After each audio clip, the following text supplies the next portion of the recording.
Здравствуйте! Вы смотрите новости на телеканале ТУВА-24. В студии Алдына Ихвалык, и сегодня в выпуске. В Министерстве труда и социальной политики подвели итоги работы за 2022 год. Спасатели Тувинской региональной поисково-спасательной базы провели плановые учения по спускам с вертолета с высоты 30-50 метров.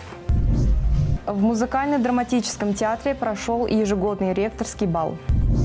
С участием главы Тувы Владислава Хавалыга в Министерстве внутренних дел республики прошло расширенное заседание коллегии.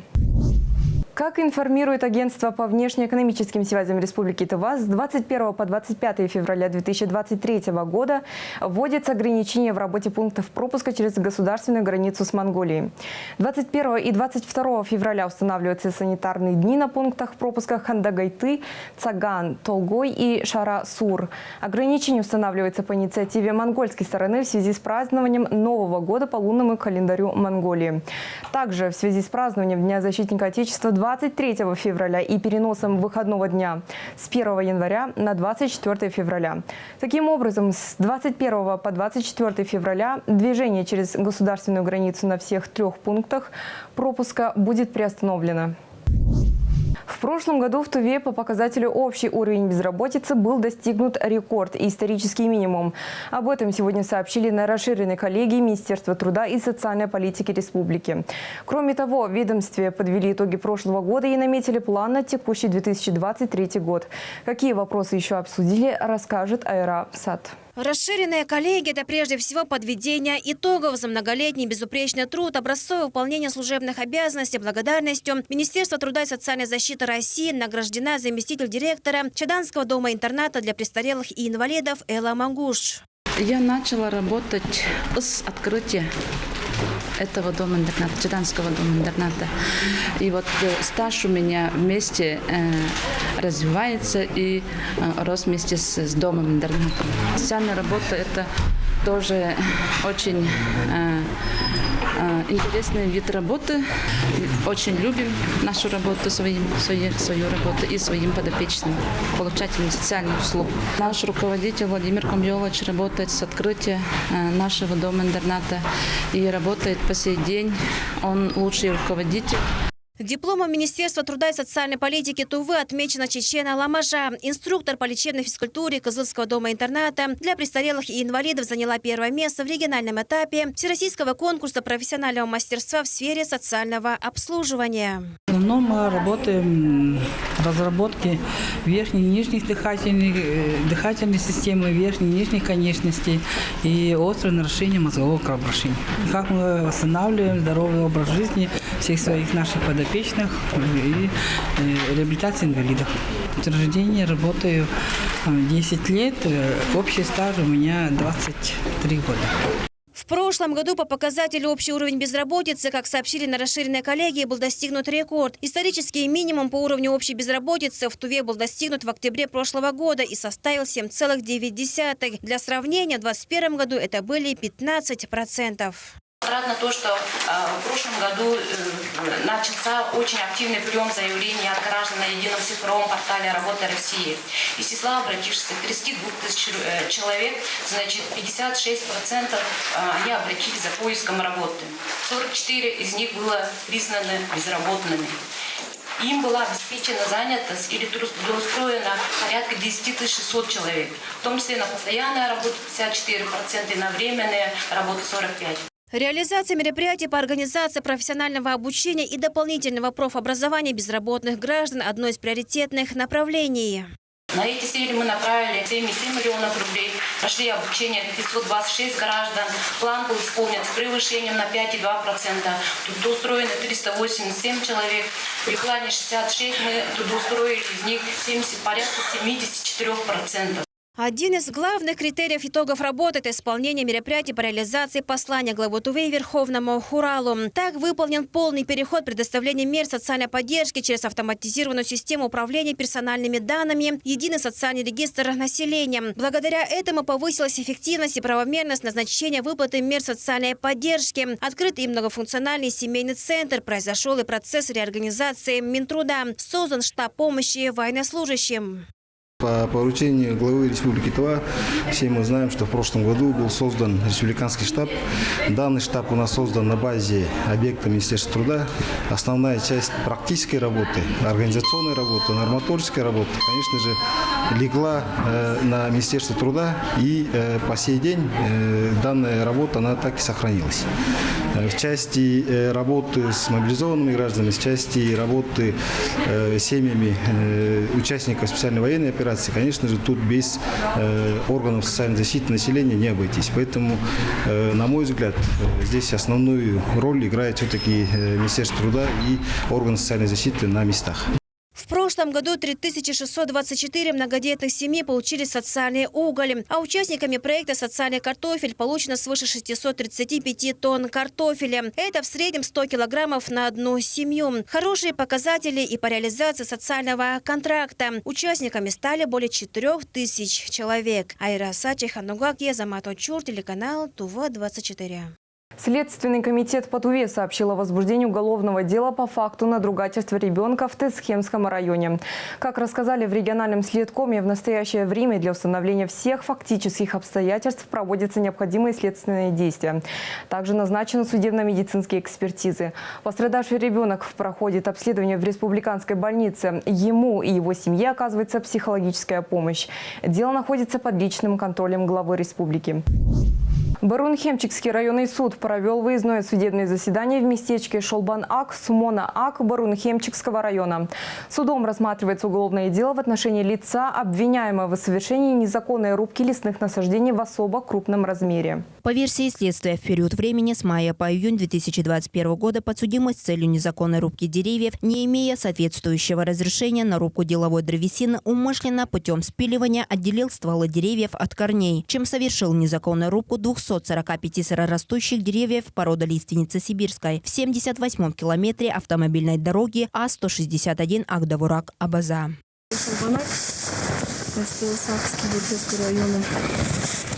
Несмотря на удаленность места, высокий покров снега, участникам судопроизводства удалось добраться до места происшествия и провести судебное заседание на месте совершения преступления. Выдел 20-й. В результате своих преступных деяний подсудимый причинил Государственному лесному фонду в лице Барун-Хемчикского лесничества материальный ущерб в особо крупном размере на общую сумму 2 802 952 рубля. Судебное следствие продолжается. По результатам рассмотрения дела будет принято окончательное решение. Бадмадаржа Азамат Учур, ТУВА-24. С участием главы Тувы Владислава Хавалыга в Министерстве внутренних дел республики прошло расширенное заседание коллегии. Подводили итоги оперативно-служебной деятельности органов внутренних дел за 2022 год и определяли задачи на 2023. Алдынкыз Буян продолжит тему. Прежде чем начать заседание коллегии, глава Тувы Владислав Хавалыг отметил отличившихся в служебной деятельности сотрудников региональной полиции, которым вручили благодарственные письма.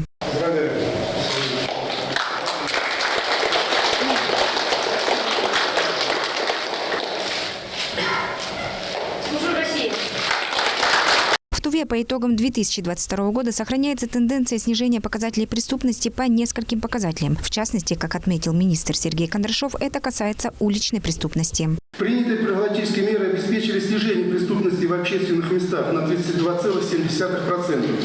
Количество зарегистрированных уличных преступлений сократилось почти на 30%. В первую очередь это связано со снижением в их числе грабежей на 41%, краж на 31%, умышленное причинение тяжкого вреда здоровья на почти 12%.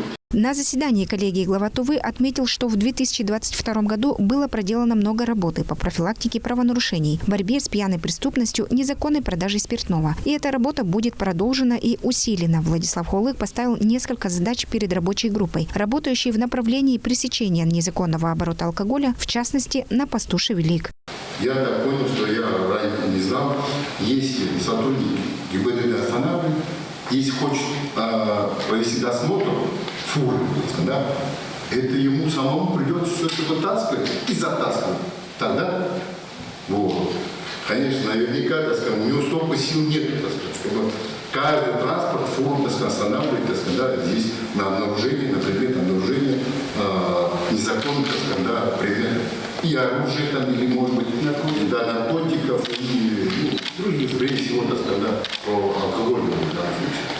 Для усиления работы по качественному досмотру на посту «Шевели» глава Тувы поручил создать для проведения данной работы отдельную рабочую группу из числа дружинников. На заседании также обсудили проблему нехватки кадров. Из 400 желающих трудоустроиться в органы полиции получили одобрение только 100 человек. Глава Тувы поручил пересмотреть критерии отбора сотрудников. В целом же по Туве уже в течение 5 лет наблюдается снижение преступности, отметили на коллегии МВД. Алтын Казбуян, Буян-Уюн, Айдана Сенданма, Тува 24. Члены профсоюзов военных комиссариатов Республики Тыва присоединились к акции «Все для победы». Подробности в следующем сюжете. Сбор гуманитарной помощи был организован за счет первичной профсоюзной организации гражданского персонала Западно-Сибирского региона Центрального военного округа. О составе груза подробно рассказал заместитель военного комиссара Республики Тыва. Хочу представить те вещи, которые мы будем направлять. Это, перчатки трикотажные, носки шерстяные непосредственно. Для оказания первой медицинской помощи будут отправлены раствор хлоргексидина и влажные салфетки. Следующее, что представлено термобелье. Также на термобелье, лично, как говорится, нами было разработано, что для наших военнослужащих, с любовью из Тувы, военный комиссариат Республики Тыва. Далее, балаклавы также непосредственно с надписью «С любовью из Тувы», чтобы непосредственно наши военнослужащие помнили родину и дом. Также, представлю непосредственно берцы армейские. Далее, организация ремонта техники в полевых условиях, форма и ботинки. Также, что самое, как говорится, важное, это также нашими силами было организовано, закуп тепловизоров. Стоимость, естественно, в смысле, дорогие. Тепловизор, предназначен для выявления живой силы противника на радиусе до 400 метров. Также фонарики комбинированные, можно использовать также их в блиндажах и в окопах. То есть комбинированные и непосредственно, в смысле, удобный очень футляр, который, в смысле, можно использовать, как говорится, в смысле, для переноски очень удобен, карманный. Также футболки трикотажные. Что касается здесь, безрукавки, также для личного состава, который занимается ремонтом техники. И представлены непосредственно нами шевроны, также разработаны, то есть флаг Республики Тыва и Российской Федерации. Здесь, запатентованный Новосибирским институтом, так сказать, новое. Это одеяло, комбинированное одеяло, то есть его используется также, как и при низких температурах, можно использовать как спальный мешок. И также непосредственно это одеяло служит защитой от тепловизора. То есть каким образом?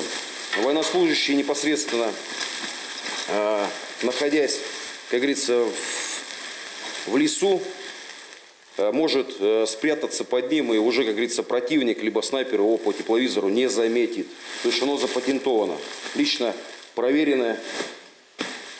Все, говорится, для наших военнослужащих, плюс непосредственно для низких температур. Также мы организовали, как говорится, хотим доставить нашим ребятам, это сапоги утепленные вместе с чехлами, как говорится, теплые, утепленными. Весь собранный груз скоро отправят участникам специальной военной операции. Эрец Мангуш, Чайхан Дангак, Самдам Иргит, телеканал Тува-24.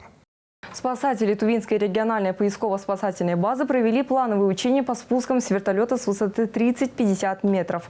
Согласно замыслу тренировки, сотрудники чрезвычайного ведомства отработали спуски на ограниченную площадку и эвакуацию пострадавшего. С подробностями Чинчик Кашпакол.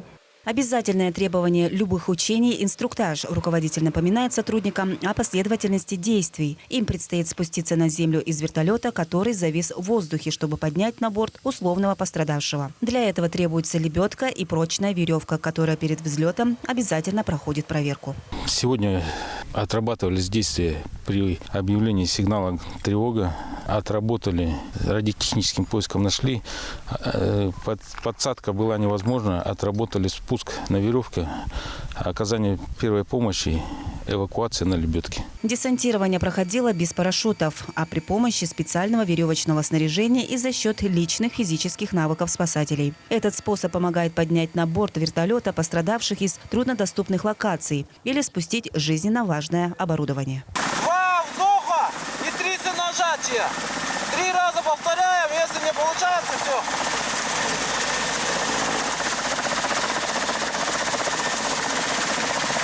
Нажатия.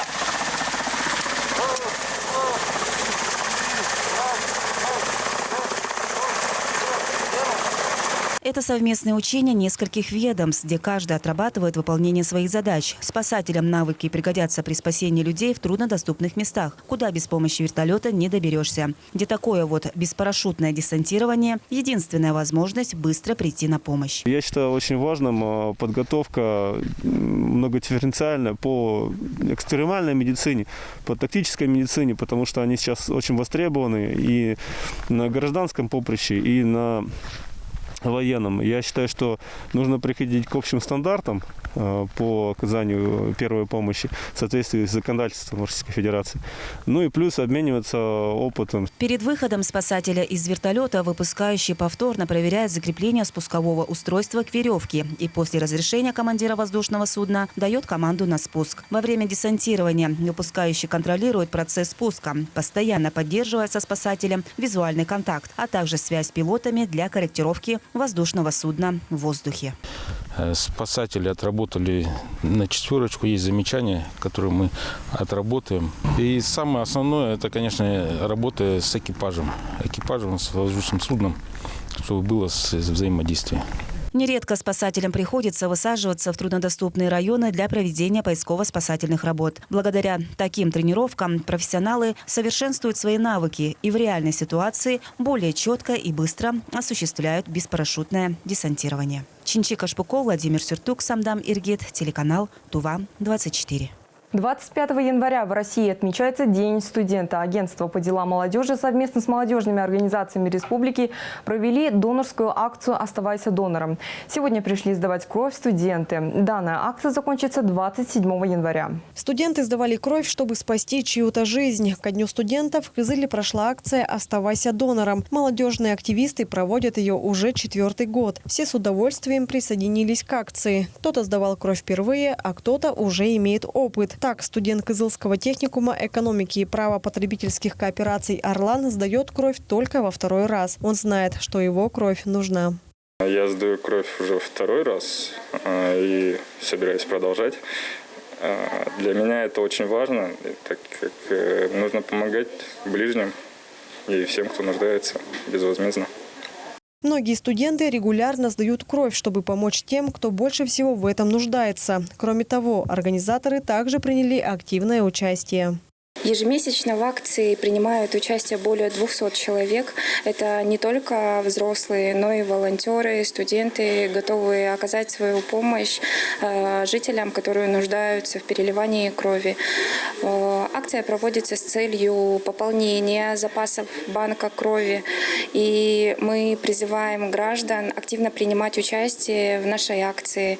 Не только сегодня можно прийти и сдать кровь, но и также завтра, 27 января. Перед процедурой проходит сдача крови на различные анализы. Затем донору предлагают чай и направляют к специалистам. На станцию переливания крови приходят как по одному, так и организованными группами. В день студенческой акции к опытным донорам присоединились те, для кого сдача крови происходит впервые. Помогают ребятам координаторы регионального молодежного движения. Мы сдаем ежегодно, но в этом году у меня будет первый раз, как я сдам кровь, так как в прошлые года у меня то болезни, то еще что-то. Поэтому в этом году для меня это мой первый опыт будет. Так как все мои друзья сдают, я тоже решил сдать. Кровь сегодня сдавали волонтеры-медики, активисты молодежки ОНФ, сотрудники агентства по делам молодежи, студенты Кызылского медицинского колледжа, студенты ТУВГВУ и студенты автодорожного техникума. Очень отрадно, что молодежные организации и другие НКО сами вышли на нас со своей инициативой, что они хотят сдавать кровь. И вот так вот они хотят помогать жителям Тувы. Мы данную инициативу поддерживаем и по мере возможности, конечно же, организуем для них удобное время, чтобы столпотворения тоже не было. И для студенческих ребят, конечно же, мы потом подготовим подарки. Главный врач также отметил, что в целом жители Тувы активно сдают кровь. В день приходит около 30-40 человек. Эта процедура позволяет ежедневно спасать жизни. Инна Клоян, Шалбан Мангуш, Азамат Ачур, телеканал Тува-24. К предстоящему Дню российской науки, который будет отмечаться 8 февраля, мы продолжаем знакомить телезрителей с представителями научного сообщества республики. В Туве успешно ведет свою деятельность Институт развития национальной школы. Без языка ни личность, ни народ не в состоянии передавать свои мысли и чувства другим, а в особенности последующим поколениям. Такая простая, но в то же время мудрая и практичная идея вложена в каждую книгу и в каждый учебник, выпускаемый в Институте развития национальной школы на родном тувинском языке. Лингвисты и педагоги здесь, в институте, проводят фундаментальные и прикладные исследования национальных проблем в образовании, обеспечивают школы учебно-методическими комплектами с его этнокультурной составляющей, также разрабатывают и внедряют инновационные образовательные программы. Я занимаюсь исследованиями духовно-нравственных ценностей тувинского народа с тем, чтобы приобщить наших детей, молодежь к традиционной своей родной культуре. Мы подали заявку в 2021 году и выиграли грант Российского фонда, научного фонда по теме «Традиционные семейные ценности в духовно-нравственном воспитании детей и молодежи». Мы туда включили исследование сформированности семейных ценностей у наших детей, насколько дети понимают, что такое семья, кто такие родные люди, кто такие родственники, кого они знают из своих прадедушек и прабабушек, какие семейные традиции они соблюдают, праздники, какие семейные они проводят совместно в семье и в своем родовом сообществе. Одним из частых споров в сети интернет является вопрос незнания родного тувинского языка, в особенности и у молодого поколения, и у детей.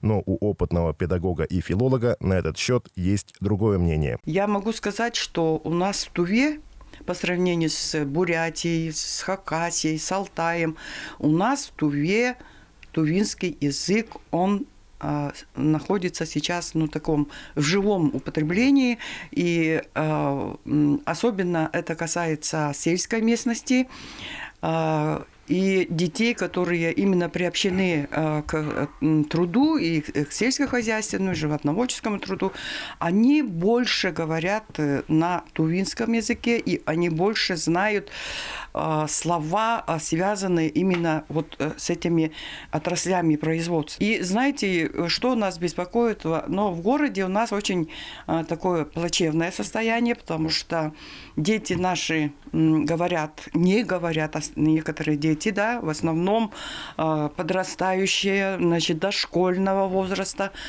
дети говорят на русском языке. Чем это объясняется? Тем, что дети попадают в детские дошкольные образовательные учреждения, и там, все образование ведется на русском языке. На базе издательско-полиграфического отдела издаются учебно-методические пособия для учителей республики, преподающих для детей школьного и дошкольного возраста на родном языке. На сегодня выпущено больше 100 учебников и книг. В прошлом году мы закончили линию учебников тувинской литературы с 5 по 11 классы и с 1 по 4 классы тувинский язык и литературное чтение. Кроме того, специалисты Института развития национальной школы открыли свой канал на российском и зарубежном видеохостингах. Здесь есть познавательные видеоуроки по изучению предметов быта тувинцев, национальной одежды и блюд, мастер-классы, мультфильмы и караоке с тувинскими песнями. Стоит напомнить, что лингвисты и педагоги института вместе с коллегами из других отраслей скоро отметят свой профессиональный праздник – День науки России, который который в этом году отметит в стране 8 февраля, ставит своей целью привлечение внимания общественности к научному процессу. Арес Мангуш, Буян Мангуш, Самдам Иргит, телеканал ТУВА-24. В День российского студенчества 25 января в музыкально-драматическом театре имени Кок-Ола прошел традиционный ректорский бал Тувинского государственного университета. На этот раз праздничное действие носило благотворительный характер. Все средства, собранные за вход на праздничный вечер, будут переданы участникам специальной военной операции. Слово Инне Клоян. Для любого университета главным праздником января является Татьянин день. День, когда студенческое братья отмечает свой первый профессиональный праздник. 25 января традиционно проводится ректорский бал. Роскошный вечер для изысканных дам и статных кавалеров. На бал были приглашены студенты, показавшие хорошие результаты в науке, учебе, творчестве, спорте, информационной и общественной деятельности. Победители соревнований, активисты-волонтеры. Бал открыли танцем полонез во главе с ректором Тувинского государственного университета Ольгой Хамушко.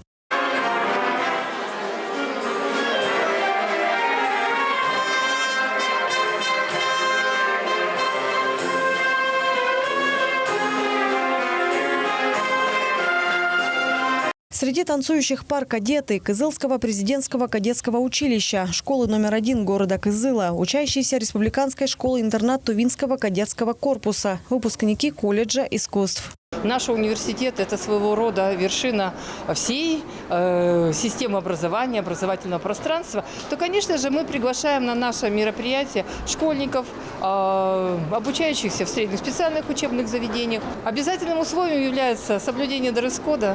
Студенческий бал – это бал юности, красоты, креативности и надежды.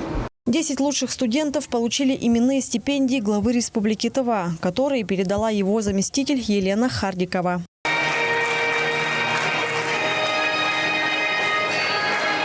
Благодарность главы Тувы получили студенты ТГУ, которые активно участвуют в работе республиканского штаба «Мы вместе». Кроме того, глава города Кызыла Ирина Казанцева и мэр города Кызыла Карим Саганон наградили победителей конкурса именной стипендии главы и мэра города Кызыла. Студентка Дара Кулар стала одной из тех, кто отличился не только в учебе. Девушка отмечена за активность в общественной деятельности. Я безумно счастлива и благодарна организаторам вообще за стипендию. На самом деле я готовила документы и подавала на стипендию, чтобы, сегодня я пришла петь. Мы сейчас ансамблем «Академия» будем петь. Я не ожидала. Очень неожиданно и очень приятно.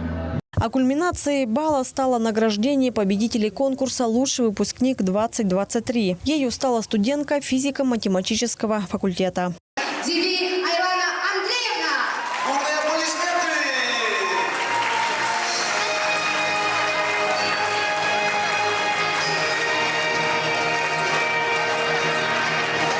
Нет, конечно, я не ожидала. Я думала, что я получу номинацию «Спортивная деятельность», так как у меня направление было больше всего спорта, да. Так красиво, все танцуют, все в бальных платьях, выпускники. Кроме того, студентов поздравил и вручил именные стипендии директор агентства по делам молодежи Республики Тыва. От имени агентства по делам молодежи мы вручаем сертификаты именные нашим студентам, тем самым поддерживая их обучение, чтобы они дальше себя проявляли, были активными и участвовали в жизни региона.